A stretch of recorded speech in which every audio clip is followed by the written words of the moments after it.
अरे हेजा बैठल बड़ा सन, चलो सन मेला घूमे।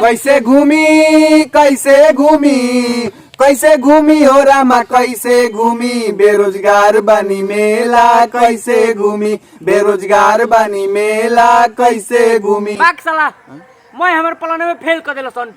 मार्केट में एकदम गर्माहट भइल बा, गांव शहर के लोग एकदम रोड पर टूटल बा। देखो डीजे बाजता साचू हो, अलग अलग तरह के एकदम वेराइटी देख के जिलेबी आवे मुहावा में पानी, छोला सिंघाड़ा बिना मन नहीं मानी। कैसे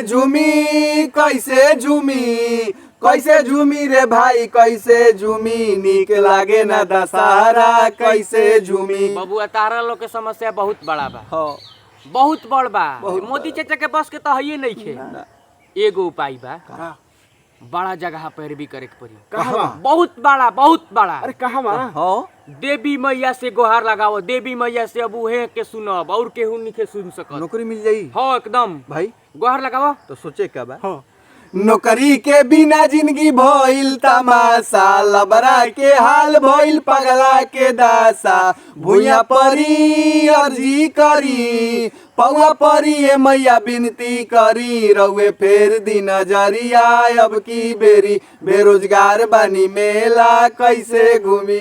हे देवी मैया हो नौकरी दे दा माई। हम तू ही असरा बाड़ू मैया, हमनी के तो सरकार की है चिल्लात थाक गई, गर्दन बैठ गई। हमनी लेखा लाखों लड़का बेरोजगार रोड पर घूमत रे माई। ए भवानी अली मैया हई देखो बड़ भइल लोग 28 बरिस उम्र भइल, बियाह शादी ना भइल, नौकरी दे दी।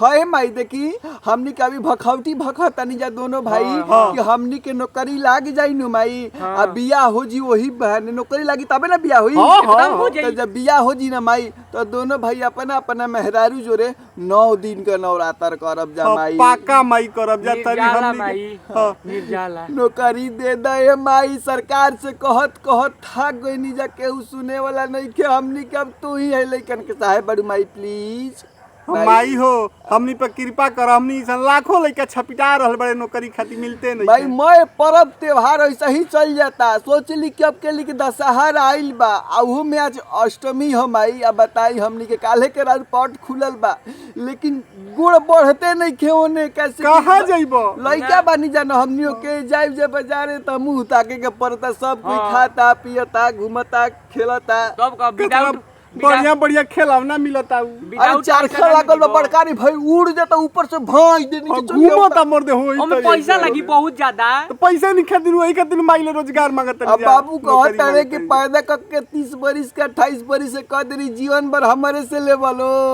अब बताई माई रउरे कुछ करी देखी, रउरे दुनिया के माई है, रउआ माईओ के माई हमनी के रउआ आगे सरेंडर करत नी। जवन कृपा करी थोड़ा सा हमनी के नौकरी करी लाग जाऊ, रोजगार कुछ हो जाऊ। जो भाई जो ते मेला जो हमनी के देखत ये शायद का देने अगला साल से हमनी के माई हम निकलत नहीं, मैं निकलत नहीं। जय माता दी, जय माता दी। हैप्पी नवरात्रि। हैप्पी नवरात्रि।